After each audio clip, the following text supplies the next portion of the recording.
આપ સર્વનો જે દર્શનનો લાભ મળ્યો છે એ મારા ખૂબ સૌભાગ્યની વાત છે. સૌપ્રથમ મંચ પર વિદ્યમાન એવા મારા વડીલ ભ્રાતા અને આપ સર્વ સુંદર સાથના શિવ છત્ર સ્વરૂપ એવા 108 શ્રી મહેન્દ્ર પ્રસાદ મહારાજ, જેમણે મહીકોઠો, ચરોતર અને પંચમહાલ ત્રણેય વિસ્તારની અંદર રાત દિવસ શરીરની પણ પરવા કર્યા સિવાય જાગણીના કાર્યમાં કાયમ કાર્યરત રહી અને એમણે જે ખરેખર જીવનનું આખી જિંદગી સુંદર સાથને જાગૃત કરવા માટે જ કુરબાન કરી છે. એમના લાખો લાખો વંદન ને લાખો લાખો એમના ગમે તેટલા ગુણગાન ગઈએ અને કેટલું એમનું ઋણ છે જેની કોઈ વાત નહીં. એવા મહાન સમ્રાટ શ્રી મહેન્દ્ર પ્રસાદ મહારાજ તથા ડાકોર ધામમાં અને વર્ષોથી પણ આપણે જેમને ઓળ મંદિરમાં પણ જોતા હતા, એક બાલ સ્વરૂપ હતું જેના સાનિધ્યમાં આખું જીવન જેમણે સેવા કરી અને સુંદર સાથની પ્રેમ પણ મેળવ્યો છે. અને આજે સુંદર સાથના સાનિધ્યમાં સુંદર સાથને પણ જાગૃત કરવા માટે એમણે પણ બીડો ઝડપ્યું છે અને ડાકોરપુરી ધામની અંદર વિદ્યમાન રહી અને એમની છત્રછાયામાં આપણે એમની છત્રછાયામાં એમ ઓતપ્રોત બની આપણે ડાકોર મંદિરમાં પણ જેટલો સહયોગ બને એવો આપણે જવાનું આવવાનું અને સમય આવે પણ ભોગ આપવાનો થાય તો પણ આપવાનો એ મહારાજને પણ પ્રકાશિત કરવાના છે. મહારાજ વડે આપણે ને આપણે મહારાજ વડે તથા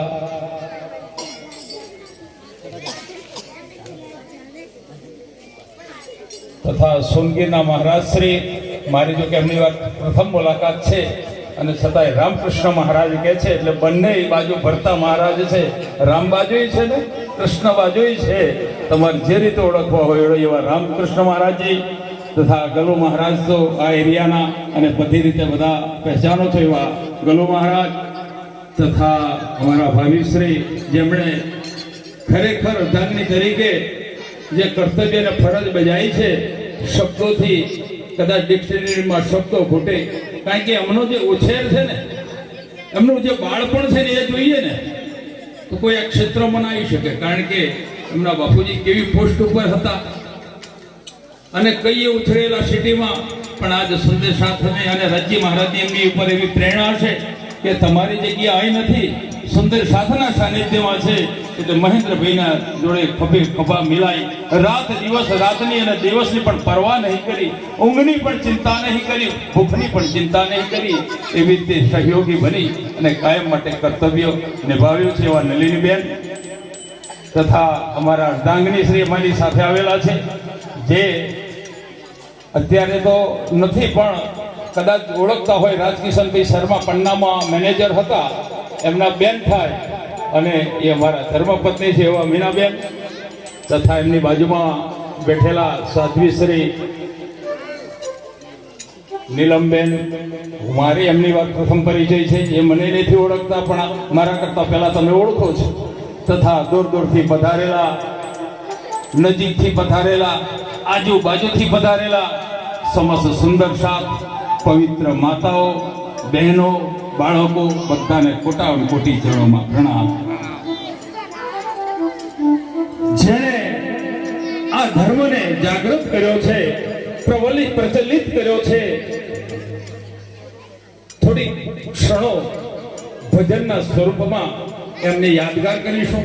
એવા નિજાનંદ સ્વામી દેવચંદજી મહારાજ અને અમારા જીજાજી ભાનુપ્રસાદ મહારાજ હતા અને એમણે થોડીક લીટીઓનું એક ભજન બનાવ્યું છે દેવચંદજી મહારાજ માટે કે કેવી રીતે પ્રગટ થયા, ક્યાં પ્રગટ થયા અને કેવી રીતે ચમત્કારિક દિવ્ય આત્મા પ્રગટ થઈ અને સુંદર સાથ માટે એમણે શું કર્યું. તો આપણે ભજન ગાઈશું ને ત્યાર પછી આગળ સત્સંગનો પ્રોગ્રામ શરૂ કરીશું. દરેક સુંદર સાથ હાથ આપ્યા હોય, જીભ આપી હોય, વાચા આપી હોય, કાનને સંભળાતું હોય, જો હું કદાચ બોલું અને એક લીટી કદાચ આપ ગુણ ગાશો ને તો એ ભવ શોધરી જશે, એમાં શંકાને સ્થાન નથી. કારણ કે પ્રહલાદજીએ કહ્યું છે, અનેક વચન તુને કહ્યા કદી એકનો કરે વિચાર, બધું કદાચ કંઠસ્થ ના થાય તો વાંધો નથી, પણ થોડીક ક્ષણો જો રાજ્યનું રટન થઈ જાય ને તો આપણો ભાવ સુધરી જાય. બોલો શ્રી પ્રાણનાથ પ્યારે કી.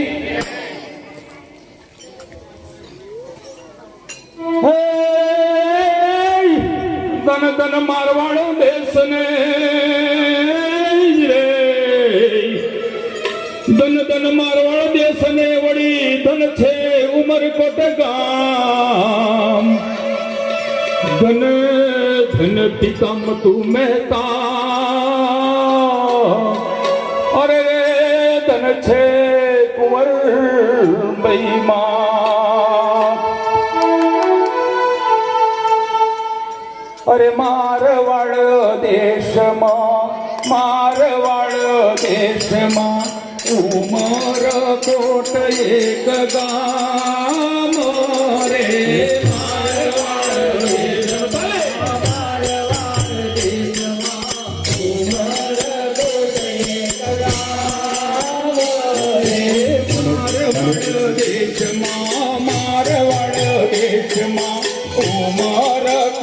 એક ગામ રે.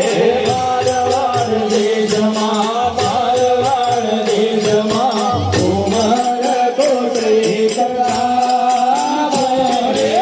ઉમરકોટમાં, ઉમરકોટમાં મોટું મહેતા જેનું નામ રે.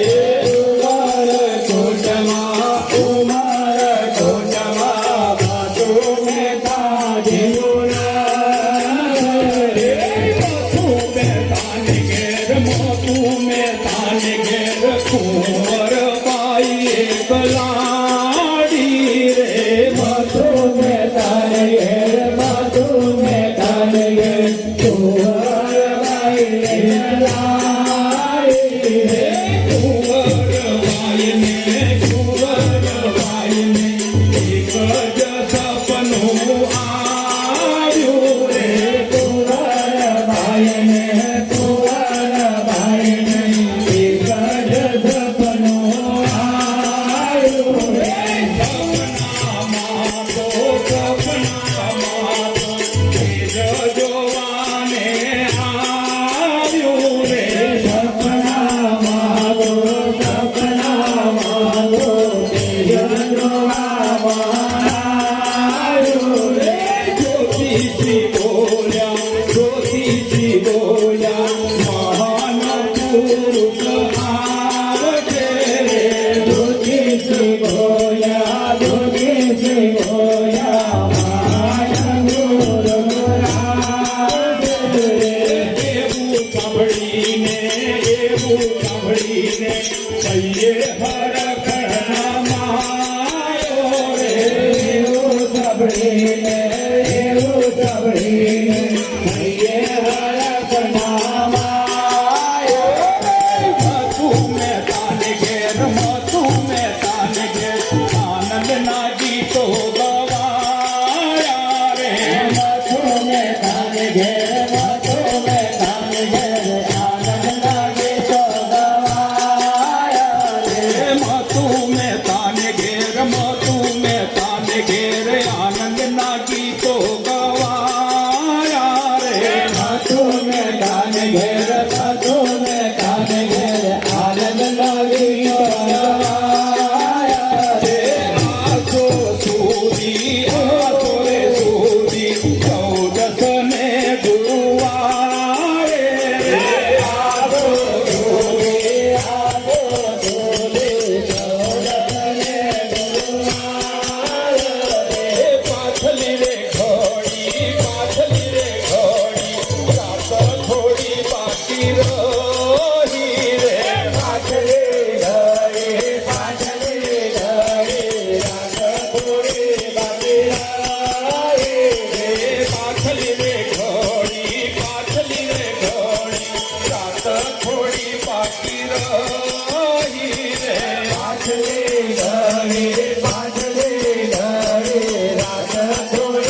बोलिए श्री प्राणनाथ प्यारे की निजानंद स्वामी की प्राणाधार सुंदर साथ एक जागृति આવી જાય અને એક નિજાનંદ સ્વામીની બચપણ એમની શરૂઆત જીવનની કેવી હતી આ ભજનના માધ્યમથી આપણને ખબર પડે. આજ આપણે બધા જીવન તો જીવીએ છીએ પણ મહાપુરુષો એવું કહે છે કે જીવન જીવવું સહેલું નથી, જીવન જીવવું સહેલું નથી અને મોત પહેલા મરવું નથી, મરતા મરતા જીવવું પડે એવું જીવન મારે જીવવું નથી. કોઈ એવું ઈચ્છા કરે મોત પહેલા કોઈ મરે? જિંદગી તો ખૂબ કસોટી ભરી, જ્યારથી જન્મ્યા ને અને જ્યારે પૂર્ણ વિરામ આવે ને ત્યાં સુધી કસોટી, સંઘર્ષ, દુઃખ આ બધું ચાલ્યા જ કરવાનું. પણ કોઈ મહાપુરુષે આ ચોપાઈ કેમ લખી હશે કે જીવન જીવવું સહેલું નથી અને મોત પહેલા મરવું નથી? ગમે તે એટલી વિકટ પરિસ્થિતિ આવે, ઘણા અત્યારે તો બહુ કિસ્સા ટીવીમાં, મોબાઈલમાં, પેપરમાં સાંભળીએ છીએ. કોઈ ગાડી નીચે, કોઈ પુલ ઉપરથી, કોઈ આમ કરી તેમ કરી. પણ જ્યારે સંતના સાનિધ્યમાં જઈએ ને, કારણ કે આ બધું જ્ઞાન ક્યાં મળે? સંતો મહંતોના સાનિધ્યમાં જઈએ ત્યારે કેવી રીતે જીવવું. તમારે જીવનમાં પ્રગતિ કરવી હશે, આગળ વધવું હશે તો પણ એક મોકળો માર્ગ છે સંતના સાનિધ્યમાં. એ છે તુલસીદાસજી રામાયણમાં પોતાની ચોપાઈમાં લખે છે કે એક ઘડી આભી ઘડી आभी में पुनियाद इतनी घड़ी जो संत मिले अरे कोटि कटे अपराध. प्राणाधार सुंदर साथ તમે કશું જ ના કરો ને તો એ સંતના સાનિધ્યમાં બેસી રહો કદાચ, અને એના મુખારવિંદથી કદાચ કોક શબ્દ કાન સુધી પહોંચી જાય તો એ બહુ સુધરી જાય. એટલે કહ્યું જીવન જીવવું સહેલું નથી, મોત પહેલા મરવું નથી અને મરતા મરતા જીવવું પડે એવું જીવન મારે જીવવું નથી. પાપ કરી અને પુણ્ય કમાવું, પાપ કરી પુણ્ય કમાવું એવું કામ મારે કરવું નથી. ભલે મોક્ષ મળે કે ના મળે અવગત્ય મારે જાવું નથી. ગમે તે રીતે પુણ્ય મેળવવું હોય તો કોકના ગળે ટૂંપો દઈ છેતરપિંડી કરીને પૈસા ભેગા કરી અને પછી બીજાને દુઃખ આપી અને આપણે જગતની અંદર નામના કીર્તિ મેળવવાની અપેક્ષા રાખીએ, એવો મોટો પાપ છે. પાપ કરીને પુણ્ય કમાવું એવું કામ મારે કરવું નથી. ભલે મોક્ષ મળે કે ના મળે અવગત્ય મારે જવું નથી. હવે આપણે બધા આ બધા કવિઓ અને મહાપુરુષોની આટલી વાતોથી બહુ આગળ છીએ, કારણ કે આપણે તો કોણ? બ્રહ્મ સૃષ્ટિ પરમધામથી આવેલી અને દુઃખરૂપી ખેલ જોવા આવેલી, અખંડ દરબારમાંથી આવેલી અખંડ ધણીની અંગનાઓ છીએ. અહીં માયાના વંટોળમાં આપણે ધામના હોવા છતાં, આપણે એ ધણીની અંગના હોવા છતાં આપણને યાદ નથી રહ્યું. અને એ વાત એડવાન્સમાં ત્યાં પરમધામની અંદર રાજ્ય મહારાજે આપણને પહેલેથી એડવાન્સમાં કહી હતી. કારણ કે આપણે હટ કરી હતી ને કે દુઃખરૂપી બ્રહ્માંડ માટે નહીં કે અમને દેખાડો એ દેશને કેવો સુખ દુઃખનો મહિમા આવ્યો. એ સુખ દુઃખનો મહિમા કેવો છે એ તમે બતાવો કે રાજ્ય મહારાજને કહ્યું. ત્યારે રાજ્ય કહ્યું હતું કે તમે ત્યાં જશો ને ત્યારે તમે તમારા સ્વરૂપને ભૂલી જશો, તમે તમારા ધામને ભૂલી જશો, તમારા ધણીને પણ ભૂલી જશો, તમારે તમારા ઘરને પણ ભૂલી જશો. ત્યારે આપણે ત્યાં હોડ કરી હતી કે સ્વામી શીશ ગયે શું થાય, જો માથું જશે તો ધણી ભૂલતા હઈએ તમે. આવા કોલ કરાર કરેલા આપણે. અને એ વચન અનુસાર રજીએ પાછી ચોખવટ પણ કરેલી કે તમે ભૂલી જશો ને તો એ મારી ફરજમાં આવે છે. કેમ તું ઇમામ લાઈયો મેં ભેજુંગા રસૂલ, હું મારો પ્રતિનિધિ તમને જાગૃત કરવા માટે મોકલીશ. એ દેવચંદજી મહારાજ આવ્યા, પ્રજ્ઞાજી મહારાજ આવ્યા અને આ બધા વારાફરતી સંતો મહંતોને રજી મહારાજની જ પ્રેરણાથી તમારા સુધી આ રજી મહારાજને પરમધામની વાતો કોણ પહોંચાડે છે? આ એમના સ્વયંસેવકો રજી મહારાજના, એ હમણાં જ તું ઇમામ લાઈયો મેં ભેજુંગા રસૂલ, આ બધા રસૂલો ત્યાંથી જ આવેલા છે અને એ જ વાત તમારા સુધી પહોંચાડે છે. અને વાણીમાં પ્રજ્ઞાજી મહારાજે પણ ચોખવટ કરી કે તમને જે જાગૃત કરાવે, જે ધામ દેખાડે એ જ ધામ ધરે. એટલે વાણીમાં લખ્યું છે, સાક્ષાત ધણીને સેવા કરજો, ઓળખીને રે અંગ, ધામ ના ધણી તમે જાણજો, રખે તેમાં કરો તમે ભંગ. તમે કઈ રાજ્યને શોધી રહ્યા છો? પન્નાજીમાં છો, જામનગરમાં છો? આ વાલો તે આવ્યા સુખ તણા દાતા, આપણ માહે તેહ જ બેઠા, જોઈ અજવાળું સંભાળ. આપણી સન્મુખ આપણે વચ્ચે બેઠા છીએ, પણ કેમ દર્શન દીદાર નહીં થતા? કારણ કે હજુ આપણે ભ્રમણામ છીએ. શું સાચું, શું ખોટું?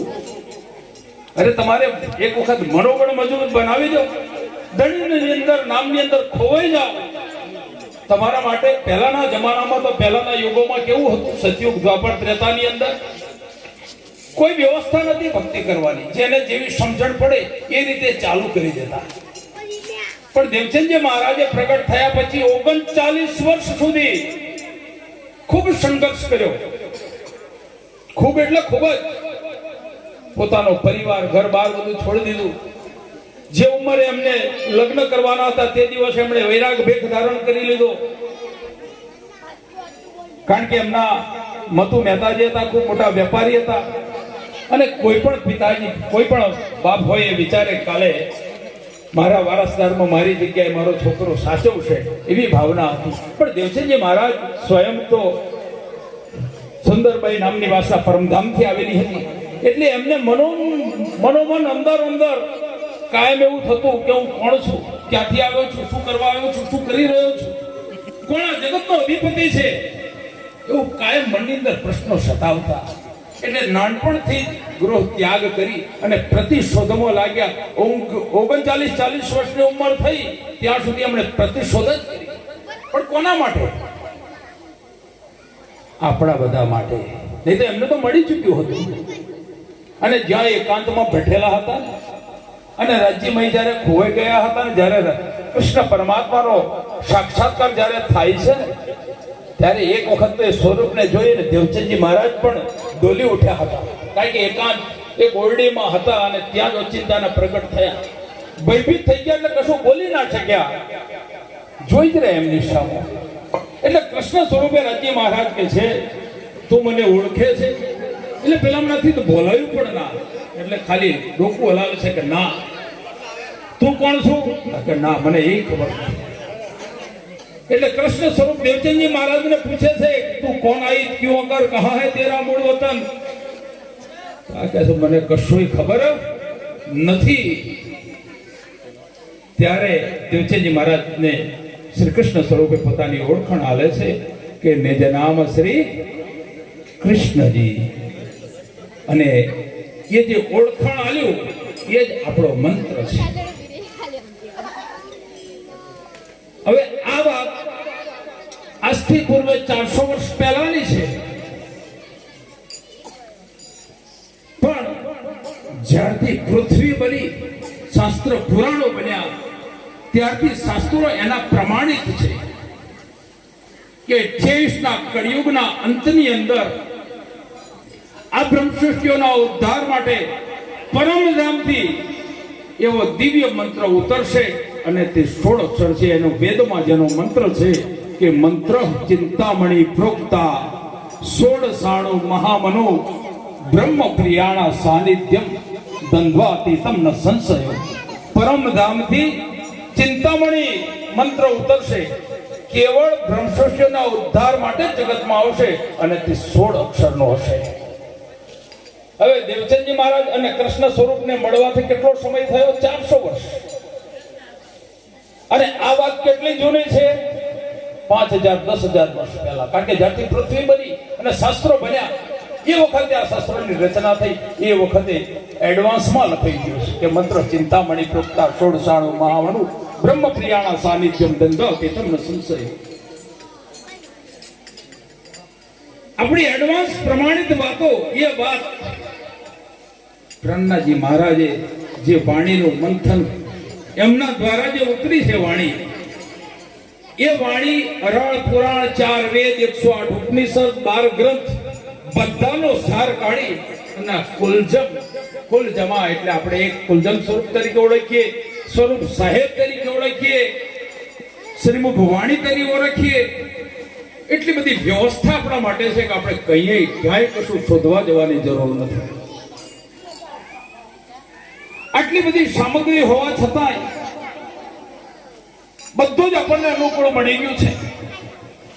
મનુષ્ય અવતાર, ભરતખંડ ભૂમિ, કોની ભક્તિ કરવી ને ક્યાં જવું ને કેવી રીતે જવું એની પણ વ્યવસ્થા, આ બધું જ જેને મળેલું હોય અને છતાંય જો એ આત્મા જાગૃત ના થાય તો પ્રણ્નાજી મહારાજ કહે છે કે આ મનુષ્ય અવતાર ક્યારે મળ્યો? 184 ફેરા ફરીને આવ્યા છો વાણી વાર. 84 લાખ અવતારો વ્યતીત કરી અને પછી મનુષ્ય અવતાર બધાને પ્રાપ્ત થયેલો છે. અને અહીં જો તમે ભૂલા પડ્યા તો પ્રણ્નાજી મહારાજ આગળ કહે છે કે 184 હત્યા બેસશે, 184 હત્યા બેસશે અને એવો છે જન્મ તમારો.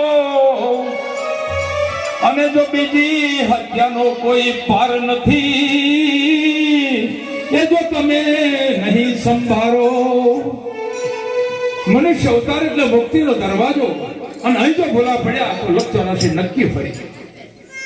એ વાત રામાયણમાં તુલસીદાસ પણ કહે છે કે બળે ભાગ્ય મનુષ્ય તન પાવા, સુર દુર્લભ સુખ ગ્રંથ ન ગાવા. સાધન ધામ મોક્ષ કર દ્વારા પાઈ ન જેત પર લોક સંહારા. દેવોને પણ દુર્લભ કેવો મનુષ્ય અવતાર આપણને સુલભ રીતે પ્રાપ્ત થયો છે. ભક્તિ કોની કરવી એ તો સવાલ જ નહીં. કારણ કે એ બધા જે માણસો અજ્ઞાન છે, જેની પાસે કશું મટીરિયલ નથી, એ કદાચ પ્રતિશોધમાં લાગેલા. આપણા માટે તો દેવચંદજી મહારાજે એડવાન્સ મહેનત કરી દીધી કે કોણ આ જગતનો બ્રહ્માંડનો રચયિતા કોણ છે, કોણ અખંડ દરબારનો માલિક છે, એ વ્યવસ્થા દેવચંદજી મહારાજે એડવાન્સ કરી છે. છતાંય હજુ આપણે બધી વ્યવસ્થા હોવા છતાંય વ્યવસ્થાનો અભાવ હોય એવું આપણે અનુભવી રહ્યા છીએ. કોની ભક્તિ કરું, કેવી રીતે કરું, ક્યાં આગળ જવું તો મને રાજ્યના દર્શન થાય. પહેલી વાત તો એક મહાપુરુષ એવું કહે છે કે કોઈ પણ ક્ષેત્રમાં હોય કે કોઈ પણ જગ્યાએ રહીએ, પણ માણસ જ્યાં સુધી સ્થિત પ્રજ્ઞ નથી બનતો, સ્થિર નથી થતો, ત્યાં સુધી મંજિલ સુધી પહોંચતો નથી. એટલે કહ્યું છે કે ખુદી કો કર બુલંદ, ખુદી કો કર બુલંદ, હર તકદીર સે પહેલે ખુદા તુझसे પૂછે બોલ તેરી રજા ક્યા હૈ. તમારું મનોબળ એવું મજબૂત બનાવી દો કે પરમાત્મા તમને શોધવા આવે કે મારો ભગત કઈ છે, મારી અંગના કઈ છે. થયું થવું કોઈને આટલાથી અઘરી ઊંચું કરો છો, કોઈને નહીં થયું. કાકા આપણને ચિંતા કેવી ખબર તમને? રાજ્યનું નામ ભલે દેતા હોય, ખોટું ના લગાડતા, રાજ્યનું નામ ભલે આપણે લેતા હોઈએ, પણ ચિંતા તો માયાને જ કરતા હોઈએ છીએ. અહીં બેઠા હોઈએ ને તોય ઘણા એવું વિચારતા હશે ખેતરમાં પાણી છે, ઘઉં હજુ ઓરાયા નહીં, બોડો રોજો આ બધા ઉપરતો છે. એટલે બધા બહુ કલ્પનાઓ, આપણે વિચાર શૈલી બહુ જુદી જુદીની છે. પણ અહીં જયારે ભક્તિ કર્યું હોય ત્યારે કેવી રીતે થાય? ત્યારે એના માટે ગીતા કહેશે સ્થિતમ પ્રજ્ઞશ્ય કા ભાષા સમાધિ થશ્ય કેશવો સ્થિતમ દિહિ કિમ પ્રભાષેતો કિમાશિતુ બ્રજેત કિમ. જેનું મન સ્થિર છે તો મંજિલ એની સામે જ છે. મનને સ્થિર કરવું પડે.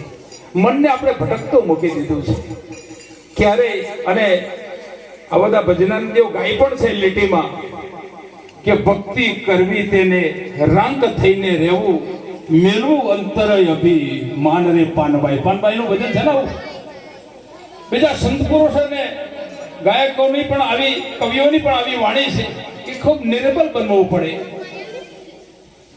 જ્યાં સુધી આ વિકારોની કોઠડી ભરેલી હશે ને, કારણ કે જગ્યા ખાલી થાય તો બીજું આપણે રેડી છે. એક જ પાત્ર છે, એક બાજુ વિકારો ભરેલું છે, એવા એક બાજુ દિવ્ય વાણી છે, અમૃત વાણી છે. કાં તો અમૃત વાણી ટકે, કાં તો પછી વિકારો રહે. તમારે નક્કી કરવાનું છે બેમાંથી શું લેવાનું છે. તમારામાંથી જ્યાં સુધી વિકારો દૂર નહીં થાય ત્યાં સુધી એ વાણી ઉતરવાની નથી, અને વાણી જ્યાં સુધી નહીં ઉતરે ત્યાં સુધી તો સંભવિત નથી પરમધામ. નક્કી કરો, કારણ કે હવે તો બહુ ગઈ ઓર થોડી રહી, બિલકુલ નિકલ જા. હવે તો આપણે 50% ઉપર હોય નીકળી ગયા મોટા ભાગના.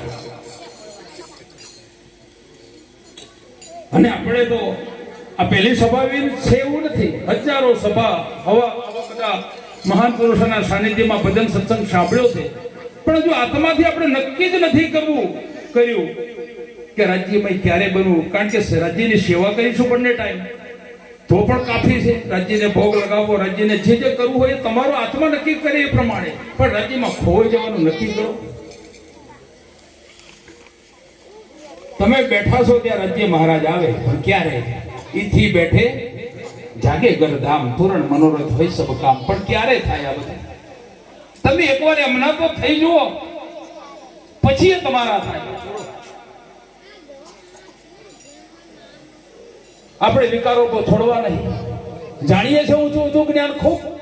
હું તો એવું કહું છું કે આ સુંદર સાથની અંદર એવા વિદ્વાનો છે અને બધા બેઠેલા છે, એમની મહાનતા છે, કોઈ બોલતા નહીં, પણ જ્ઞાની તો છે જ. પણ એ જ્ઞાન હજુ પચ્યું નથી, કાં તો જીવનમાં ઉતાર્યું નથી. પુસ્તકમાં તો મસ્તકમાં કદાચ ગાળ દીધું, ફેર શું પડ્યો? જ્યાં સુધી આચરણમાં નહીં આવે ત્યાં સુધી એ કોઈને મદદરૂપ થવાનું નથી. કોઈને બીમાર પડ્યો હોય, મોટા મોટી બીમારી લાગુ પડી હોય, અને મોટા મોટા ડોક્ટરની આપણે દવા લાયા હોય, પણ ડોક્ટરે કહ્યું કે સવાર, બપોર ને સાંજે આ 3 ટાઈમ ગોળી ખાવાની, તીખું, તરેલું, બહારનું બધું ખાવા પીવાનું બંધ કરવાનું. તો ડોક્ટરના કયા અનુસાર આપણે ચાલીએ તો દર્દમાં ફેર પડે. પણ ગોળીઓની અનિયમિતતા, ક્યારે ખાઈએ હવારની તો હોજે ખાઈએ, હોજની બીજે દાળ ખાઈએ, બહારનું બધું ખાવાનું ચાલુ રાખીએ, એ અસર કરે. પહેલું એ કહો. આપણા ધણીજીએ, આપણા સ્વામીજીએ જે નીતિ નિયમો બતાવ્યા છે એ પ્રમાણે જો નહીં ચાલીએ ત્યાં સુધી આ જ્ઞાન પણ તમને સાર્થક હોને વાલા નહીં है. साधजी साफ हुए बिना अखंड में क्यों पहुंचत? चेत सको तो चेतियो, पुकार કહે મહમ્મદ. જ્યાં સુધી હૃદયથી અને વિચારોથી આપણે પવિત્ર નહીં બનીએ, હજુ કંઈક ને કંઈક મડાકોટ આપણા અંદર રહ્યા જ કરે. આજ હું આટલો પેલાના કરતા મેં આટલું કામ કર્યું, ફલાણું કર્યું, હું આટલો શક્તિશાળી, પૈસા આર્થિક રીતે સદ્ધર છું, મારી જોડે આમ છે, મારે કોઈની જરૂર નથી. હતું શું આપણી જોડે, લઈને શું આવ્યા, લઈ પણ શું જવાના? અહીંની જે તક સંપત્તિ છે એ અહીંના પૂરતી ફેસિલિટી છે. આ પૈસાથી કોઈ અખંડ મુક્તિ કે કોઈ એક નોર્મલ દાખલો લઈ લઈએ કે આપણે ભારતની જે ચલણ છે અત્યારે નોટો 1000, 500, 2000 ની જે કંઈક રૂપિયા છે એ ભારત પૂરતા જ છે. વિદેશમાં તમારે આ નોટો લઈ જવી હોય તો આ નહીં લઈ જવાય. દુબઈ લઈ જાઓ, અમેરિકા લઈ જાઓ કે કોરિયા લઈ જાઓ, ગમે ત્યાં કોઈ પણ પ્રાંતમાં દેશમાં જવું હોય તો આ રૂપિયા નહીં ચાલે. એના માટે શું કરવું પડે? એરપોર્ટ પર ઓફિસ હોય એટલે આપણું જે નાણું છે ઇન્ડિયાનું, ભારતનું, એ એરપોર્ટ ઉપર ત્યાં ઓફિસ હોય ત્યાં જમા કરાવવું પડે. અને જે દેશમાં જવું હોય કે ધારો દુબઈ જવું હોય તો ત્યાંની જે ચલણી નોટો છે એ આપણે લેવી પડે, આપણું નાણું જમા કરાવવું પડે. અમેરિકા જઈએ તો પણ અમેરિકાની જે ઓફિસ હોય ત્યાં આપણું ઇન્ડિયાનું નાણું જમા કરીએ ને તો $1 મળે આપણને. હવે આપણે આ પરમધામમાં બધું લઈ જવું હોય શું કરવું પડે? એની ઓફિસ શોધવી પડે. એની ઓફિસ કઈ છે? કારણ કે દરેક જગ્યાએ ઓફિસો તો બધા જ હોય, દરેક દેશની હોય. જો એરપોર્ટ હોય ત્યાં હોય જ, આપણું એરપોર્ટ છે અને આ જ ઓફિસ. ત્યાં તમે નોટો જમા કરાવો તો પાછું પરમધામનું નાણું બદલી હાલે તમને. એટલે તો આપણા રાજ્ય મહારાજ અને સાધુ સંતોના સાનિધ્યમાં જે કંઈક જમા કરીએ છીએ ને એની પાછળ કારણ છે. એ વાત પ્રહલાદજી મહારાજે વાણીમાં લખી છે કે જૂઠા સાટે સાચું જડે, જૂઠા સાટે સાચું જડે એવી મળી હોય બજાર. મન જીતવી વસ્તુ અહીં મળે પણ ખરો જોઈએ ખરીદદાર. અને ખરીદનાર મજબૂત જોઈએ તો તમારી ઈચ્છા પ્રમાણની વસ્તુ મળે. પણ ક્યારે? તમે ખરીદો ત્યારે. હવે ખોટા સાટે સાચું જડે એ ચોપોઈ ઉપર જ્યારે ચિંતન કરીએ ત્યારે સમજ પડે કે માયાવી જે સંપત્તિ, જે રૂપિયા, નોટો જે કંઈક છે એ અહીંના પૂરતું ચરણ્યું છે, પણ પરમધામ જવા માટે એ કામ નહીં લાગે. પણ આવા જ્યારે એ જ નોટોના ઉપયોગથી આવા પ્રોગ્રામો કરો, હરજી મહારાજના ગુણગાન ગવાય અને એ ધણીનું નામ લેવાય, ત્યારે એ તમારી નોટ સાચી કમાયેલી સાચી દિશામાં જ્યારે વપરાય ત્યારે ખોટું નાણું પણ સાચું બની જાય છે. બોલો શ્રી પ્રાણનાથ. હવે આપણે એવું વિચારીએ કે કાલે વાપરશું, એનો સમય આવશે ત્યારે વાપરશું, પણ આપણને સમયની ખબર નથી. આપણે આટલા બધા બેઠેલા છીએ, કોણ ક્યારે જવાનો છે, કોનું કેટલી આવરદા છે, કોણ કેટલું જીવવાનો છે એ કોઈને ખબર નથી. પરમાત્માએ આ દોરી એના જ હાથમાં રાખી છે. એટલે મહાપુરુષે ઈશારા તમને કર્યા છે કે પલ્લી એ તો ખબર નથી અને વર્ષો કી બાંધે આશ. પલ્લી એ તો ખબર નથી અને વર્ષો કી બાંધે આશ. અમારા લાલજી મહારાજ કાયમ, મારા બાપુજી દ્રષ્ટાંત કહેતા, એક મહારાજ હતા કે આ ગામથી પેલા ગામ સુધી ચાલતા જાય અને ભિક્ષા માંગી અને પોતાનું પેટ ભરતા એ મહારાજ. તો એક વખત ઉનાળાનો સમય હતો કે અને તાપમાં મહારાજ નીકળેલા ત્યારે એક વડનો છાંયડો હતો અને વડના છાંયડા નીચે એક તેતર પક્ષી 12 મહિનાની 12 ઢગલીઓ અનાજની જુદી જુદી 12 ઢગલીઓ અને પોખો પોરી કરીને તેતર પક્ષી મસ્ત બેઠું હતું. મહારાજ ત્યાં રહીને પસાર થાય એટલે વિચાર આવ્યો કે આ પક્ષીને તો કોઈ જાતનું જ્ઞાન નથી, પણ છતાંય મહિનાની એટલે 12 મહિનાની 12 ઢગલીઓ સાચવીને બેઠેલું છે. આનું માણસ શું, કોઈ મારી પાસે ટંકનું ભોજન નથી. પરમાત્માએ મને બધું આપ્યું છે, એના મારા કરતો ઓન કશું નથી આપ્યું, તો એની પાસે આટલી વ્યવસ્થા. અને પછી મહારાજ તો ભિક્ષા માગવા જતા રહ્યા. કલાક રહીને ભિક્ષા માગી, અહીંથી અડાદરા જેટલે જઈને ભિક્ષા માગીને પાછા અહીંયા આવ્યો તો રસ્તામાં એની જ જગ્યાએ જોયું તો પેલી 12 ઢગલીઓ એની એ હતી, પણ તેતર પક્ષી નતું. એટલે મહારાજ બોલ્યા કે પલ્લી એ તો ખબર નથી વર્ષો કી બાંધે આશ. માથા ઉપર મોત ભમે છે, તેતર ઉપર બાજ. ઉપર જોઈતા તો બાજ પક્ષી લઈને જતું રહે. ઢગલીઓ ત્યાં નહીં. આપણે આવું ના થાય એની કાળજી રાખજો મારા બાપ. એટલા સારું કહું છું આ. અને વિચારવામાં આપણો સમય નીકળી રહ્યો છે. એક રાજા હતો કે છે, અને સમ્રાટ પૃથ્વીપતિ રાજા હતો. એણે યુદ્ધ જીતીને 272 દેશો હાંસલ કરેલા, અઢળક સંપત્તિ ભેગી કરેલી. એક વખત એવો એકલો બેઠા હતા રાજા, અને એમણે વિચાર કર્યો કે સાલું મેં આખી જિંદગી યુદ્ધ કર્યું, ખૂબ સંપત્તિ હાંસલ કરી, પણ મેં કોઈ પ્રોગ્રામ નથી કરતો. બધા ભેગા મળીને આનંદ થાય એવું કંઈ કામ તો કરવું જોઈએ. હવે દરબારના રાજાને આવો વિચાર આવે તેવા શું કરે? એટલે નાચગાનનો કાર્યક્રમ કર્યો ભાઈ. કારણ કે પહેલા તો નૃત્યકારો જ આવતા. બધાને આમંત્રણ લખીને મોકલ્યા, ભાઈ ફલાણા દિવસે ફલાણા રાજાને ત્યાં મોટો પ્રોગ્રામ છે ને આપે પધારવું. એટલે 272 દેશના રાજાઓ પોતાને આમંત્રણ આપી દીધું. અને પોતાના ગુરુજી જંગલમાં આશ્રમમાં રહેતા હતા તેમને પણ આમંત્રણ આપીને આવ્યા, ભાઈ મેં ફલાણા દિવસે ગુરુજી આવો પ્રોગ્રામ રાખ્યો છે અને આપે પધારવાનું છે. આ વાત વાયુ વેગે આખા પૃથ્વી પર પહોંચી ગઈ કે ફલાણા રાજાને આવો મોટો પ્રસંગ છે. ને બધા રાજા મહારાજાઓ તૈયાર બની ઠની. અમે જે પાઘડી બાંધી ને એ બધા પાઘડી બાંધતા. પેલા રાજા મહારાજો પાઘડી બાંધતા. અમે તો કે આજે મહારાજ જ છીએ એટલે વાંધો નહીં પાઘડી બાંધી તોય. કારણ કે રાજા અને મહારાજા બે શબ્દ આવે છે. અને જો કહું લગ્ન કર્યું ત્યારે મેં પાઘડી નથી પહોંચી, એટલે આજે હું એવું સમજીશ કે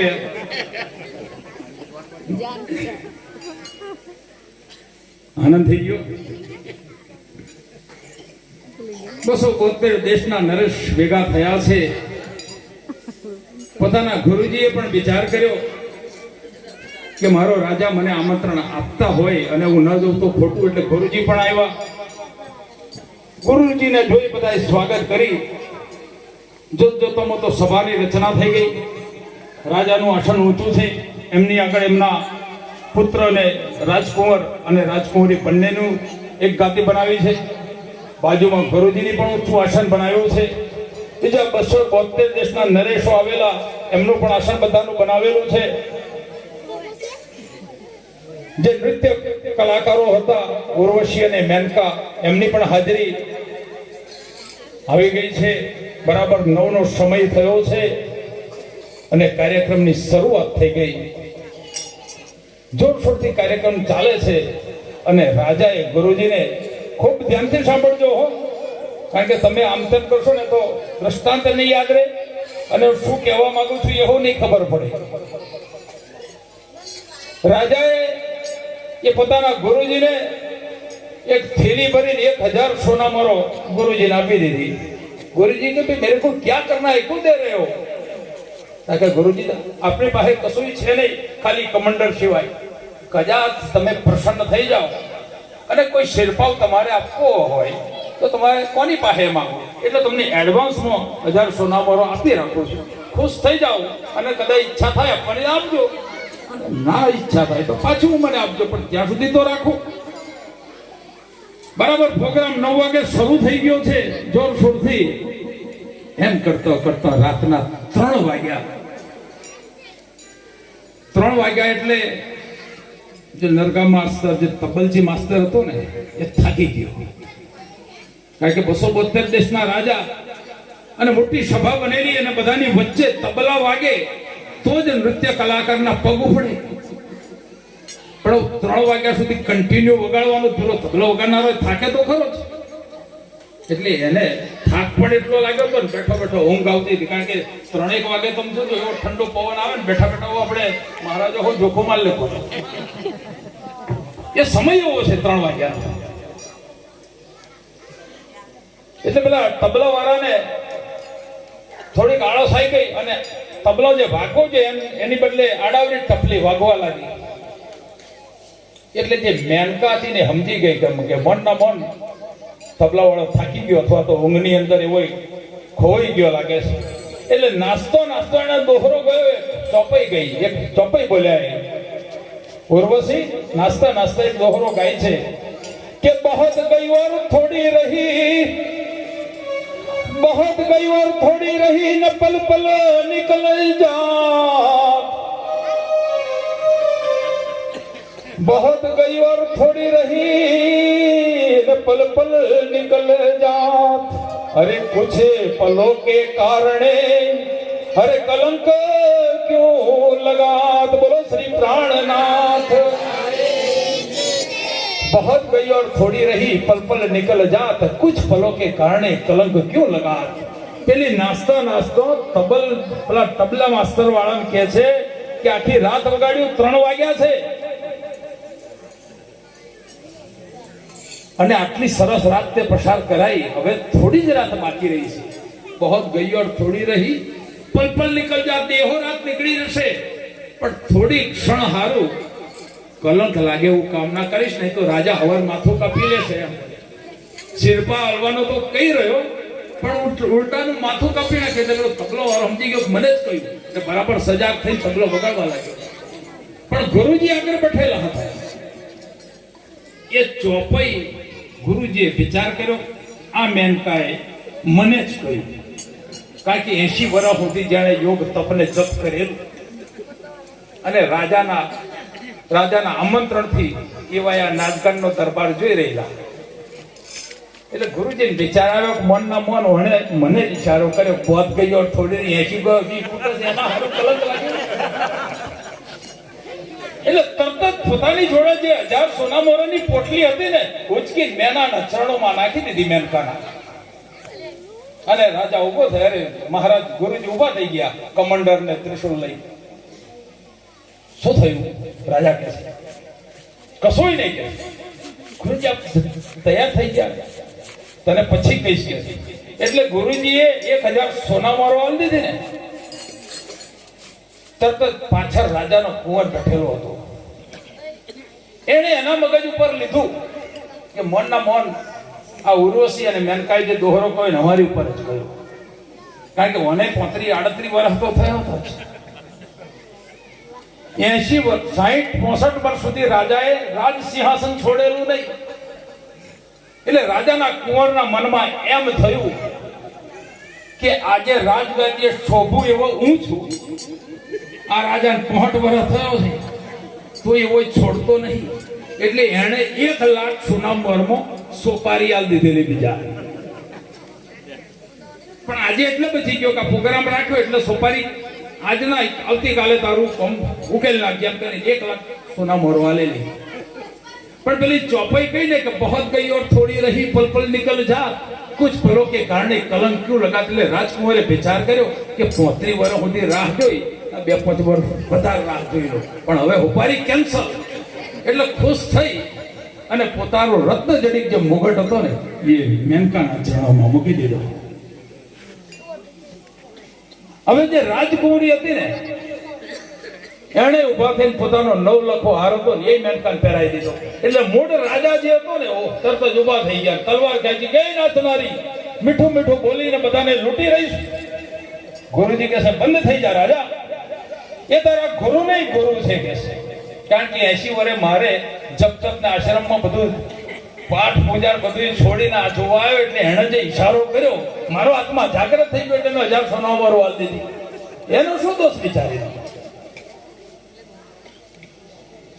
એટલે તૈયારીમાં રાજકુમારીને પૂછ્યું બેટા ત્યાં કેમ 9 લખો હાર આપ્યો? કારણ કે તમને ખબર નથી, તમે યુદ્ધના ધોરણની અંદર 272 દેશ જીત્યા, ખૂબ સંપત્તિ હાંસલ કરી, પણ પોતાની દીકરી 30 વર્ષની થઈ ગઈ તો હજી તમને ખબર મારી લગ્નની ઉંમર જઈ રહી છે એની તમે ચિંતાય નહીં કરી. આજ હાથીનો માવત હતો ને એની જોડે નાહી જવાની હતી કે પણ ઓની ચોપાઈએ મારા આત્માને જાગૃત કર્યો. 30 વર્ષ સુધી રાહ જોઈ 2 વર્ષ વધારે જોઈ લે પણ આવું ના કરીશ એમ. એટલે મેં ખુશ થઈને હાર પહેરાવી દીધો.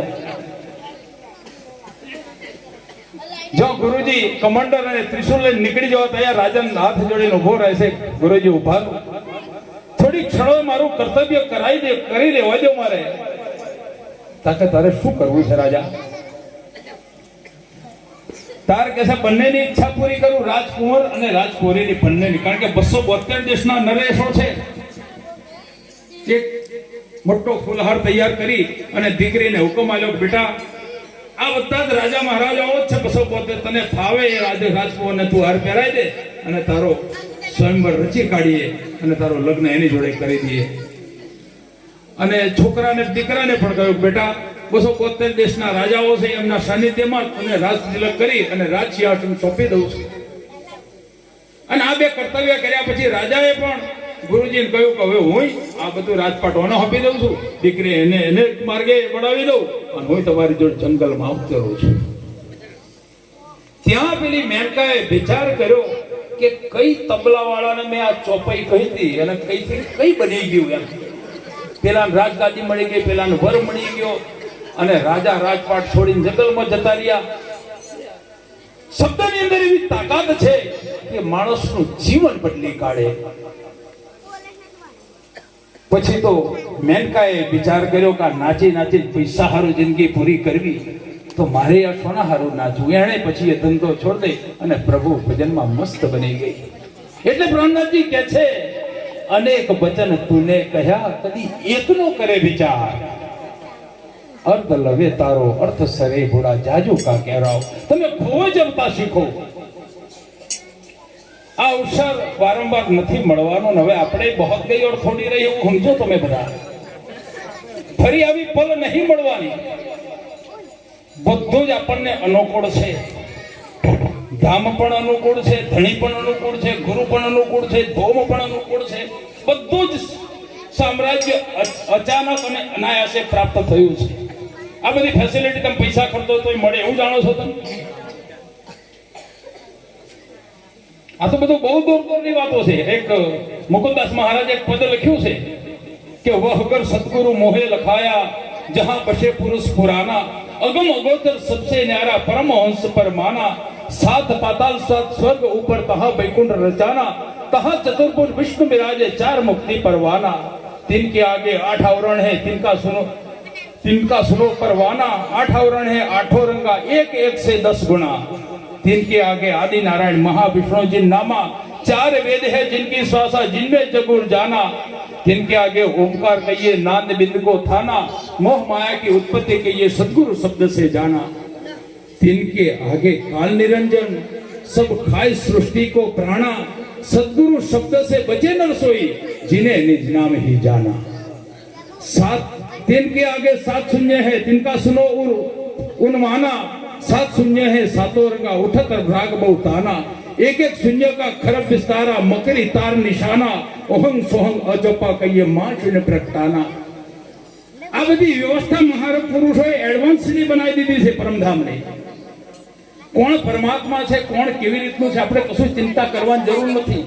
મહાપુરુષે એડવાન્સમાં કહ્યું છે મધુર મધુર ગીતમ મંગલમ મંગલાના સકલ નિગમ વલ્લી સત્ફલમ ચિત સ્વરૂપમ નર પ્રભુવર માત્ર તારીએ ન કૃષ્ણ નામો.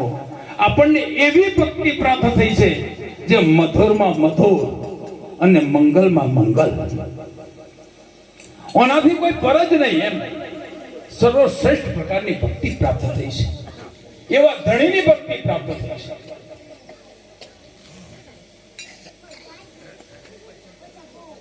જશોદાજીને ત્યાં ગર્ગ મુનિ કૃષ્ણ પરમાત્માનું નામકરણ કરવા આવેલા.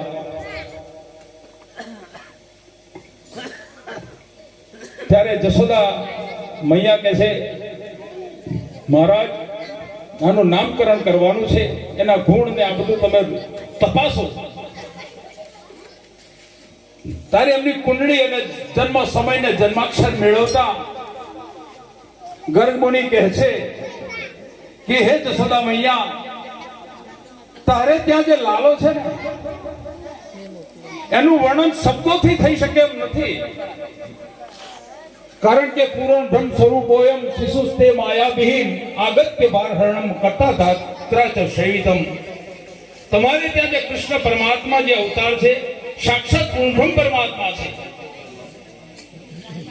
આગત્ય ભાર હરણમ કરતા ધાત્રાચ શૈવિતમ. આ પૃથ્વી પર જે પાપનો ભાર વધી ચૂક્યો છે એ ભાર હલકો કરવા માટે કરતા ધાત્રાચ શૈવિતમ અને પુનઃ પૃથ્વીને પવિત્ર બનાવવા માટે જેને જન્મ ધારણ કરેલો છે એવા દિવ્ય પુરુષ સર્વેશા તેજસા રાશિ કપિલાલ્યો તો સેવનો એટલે કપિલ મુનિ શંકાદિકો ઋષિ મુનિઓ આદિના દરેકને તેજ આપનાર એવા દિવ્ય પુરુષ તમારે ત્યાં પ્રગટ થયેલા છે.